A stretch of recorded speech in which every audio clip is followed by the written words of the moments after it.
Baik, Assalamualaikum warahmatullahi wabarakatuh.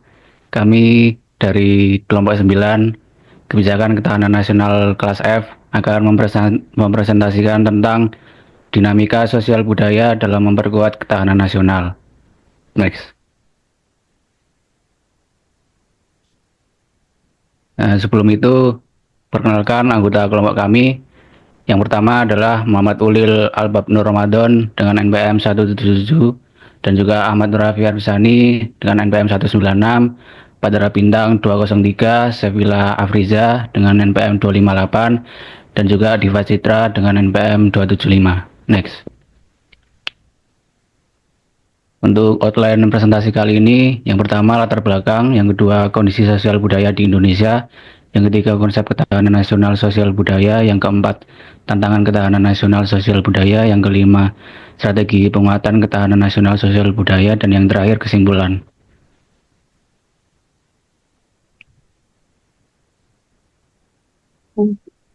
Di sini saya akan menjelaskan tentang latar belakang, di mana berdasarkan data Lemhanas Republik Indonesia tahun 2023 dan 2024, sosial budaya ini menjadi garda terlemah dalam indeks ketahanan nasional. Mengapa? Karena hal ini disebabkan oleh pengaruh globalisasi, digitalisasi, pergeseran nilai tradisional, polarisasi sosial, dan kesenjangan ekonomi, serta melemahnya peran keluarga, institusi pendidikan, serta belum optimalnya kebijakan pelestarian budaya nasional menjadi memperburuk kondisi ketahanan sosial budaya, sehingga diperlukan langkah strategis untuk memperkuat garda ini dalam menghadapi tantangan global. Di samping ada sebuah tabel indeks ketahanan nasional dari tahun 2023 dan 2024, di mana sosial budaya menjadi garda terlemah dibanding dari garda yang lain. Next. Oke, selanjutnya adalah kondisi sosial budaya. Sosial budaya di Indonesia merupakan salah satu aspek penting yang merefleksikan identitas dan karakter bangsa. Indonesia merupakan negara kepulauan dan negara dengan jumlah penduduk terbesar keempat di dunia. Indonesia memiliki lebih dari 17.000 pulau dan penduduk yang melebihi 280 juta jiwa. Indonesia dianggap sebagai negara yang memiliki sistem sosial budaya yang majemuk dan bela negara, sebab Indonesia memiliki banyak penduduk dan subsistem yang saling berhubungan. Hal tersebut menunjukkan bahwa Indonesia memiliki keberagaman budaya, adat istiadat, bahasa, agama, serta norma sosial yang berperan dalam perkembangan hidup bermasyarakat. Kondisi sosial budaya di Indonesia sangat beragam dan kompleks. Hal tersebut membuktikan bahwa Indonesia memiliki kekayaan budaya dan kelompok yang beragam. Yakni yang pertama suku bangsa. Indonesia saat ini terdiri dari 1.340 kelompok etnis atau suku bangsa, dan saat ini suku Jawa merupakan suku dengan populasi terbanyak di Indonesia dengan persentase sebesar 40,22%, dengan total jumlah penduduk lebih dari 95 juta jiwa. Yang kedua ada agama. Indonesia memiliki 6 agama yang diakui secara resmi oleh negara, dan masyarakat wajib menganut atau meyakini salah satu dari agama tersebut sesuai dengan sila pertama Pancasila, yakni ketuhanan yang Maha Esa. Keenam agama tersebut adalah Islam, Konghucu, Kristen Protestan, Katolik, Hindu, dan Buddha. Saat ini Islam merupakan agama dengan penganut terbesar dengan persentase sebesar 87,2% dengan jumlah total penduduk lebih dari 207 juta jiwa. Yang ketiga ada bahasa. Indonesia memiliki bahasa resmi yakni bahasa Indonesia yang merupakan bagian dari rumpun bahasa Melayu yang digunakan oleh negara Asia Tenggara lainnya seperti Malaysia, Singapura, dan Brunei. Selain itu, selain bahasa Indonesia, terdapat 718 bahasa daerah yang tersebar di 34 provinsi di Indonesia. Masing-masing bahasa tersebut memiliki dialek dan aksaranya tersendiri. Bahasa Jawa merupakan bahasa daerah yang paling sering digunakan untuk berkomunikasi oleh suku Jawa kepada keluarga maupun tetangga atau masyarakat dengan persentase lebih dari 42%.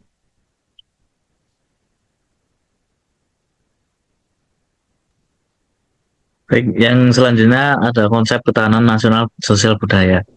Nah, di mana ketahanan nasional ini merupakan tujuan akhir pembangunan yang mencakup aspek sosial budaya, yakni kemampuan bangsa menjaga jati dirinya dari pengaruh budaya asing. Nah, di mana hal ini didasarkan pada Pancasila yang membentuk masyarakat yang beriman, bersatu, cinta tanah air, dan tahan terhadap tantangan global.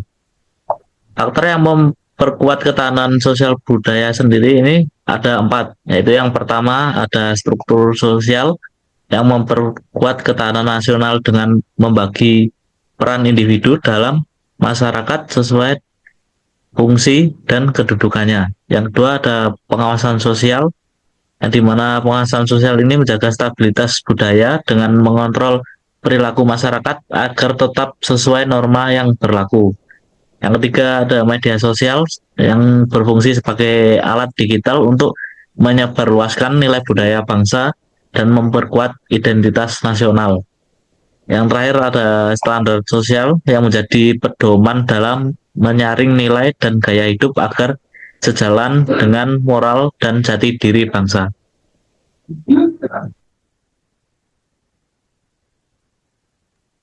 Baik, selanjutnya mengenai tantangan ketahanan nasional sosial budaya. Yang pertama ada masuknya budaya asing melalui globalisasi yang mengancam identitas budaya lokal dan dapat memicu konflik sosial jika tidak disikapi secara selektif.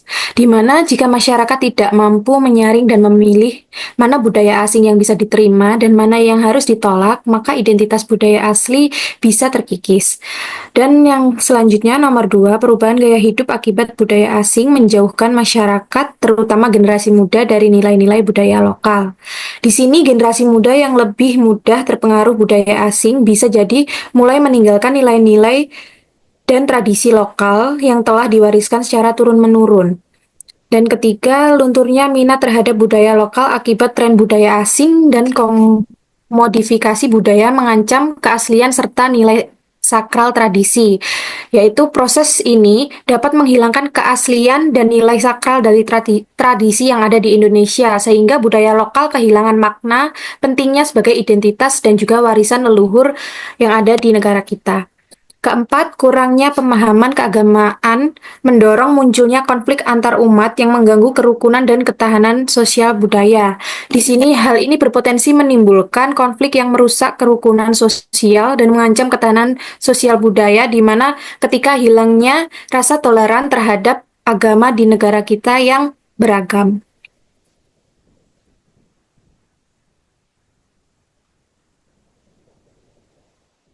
Baik, yang selanjutnya adalah strategi penguatan ketahanan nasional sosial budaya.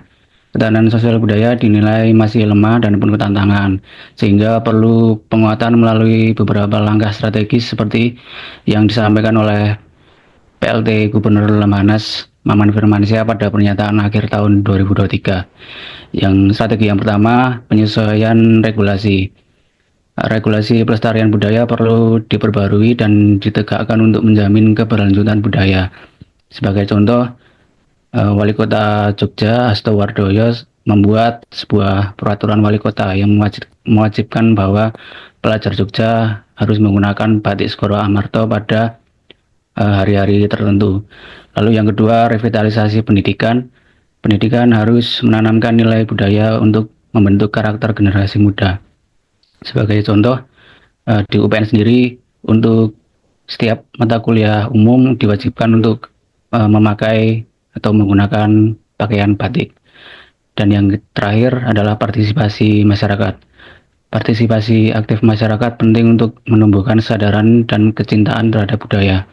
Sebagai contoh, beberapa festival budaya seperti di Jember Fashion Carnival itu juga melibatkan partisipasi dari masyarakat sekitar. Next.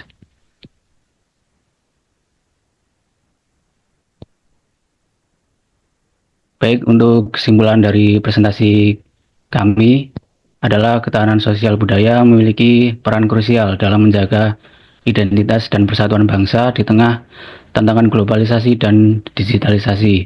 Namun menurut Indeks Ketahanan Nasional 2023 dan 2024, sosial budaya menjadi gatra yang terlemah disebabkan berbagai tantangan seperti melemahnya nilai tradisional, pengaruh budaya asing, dan polarisasi sosial. Kondisi ini berpotensi mengancam identitas budaya, menurunkan rasa persatuan, serta memicu konflik sosial. Oleh karena itu, diperlukan strategi komprehensif yang melibatkan pemerintah, lembaga pendidikan, komunitas budaya, dan masyarakat melalui pendidikan karakter berbasis budaya, penguatan regulasi digital, serta pelestarian budaya. Kolaborasi dan peran aktif berbagai pihak menjadi kunci dalam memperkuat ketahanan sosial budaya sebagai fondasi stabilitas dan keutuhan bangsa. Baik, sekian presentasi dari kelompok 9. Atas perhatiannya kami ucapkan terima kasih. Kalaupun nanti ada yang ingin ditanyakan, bisa langsung saja ke komentar Google Classroom.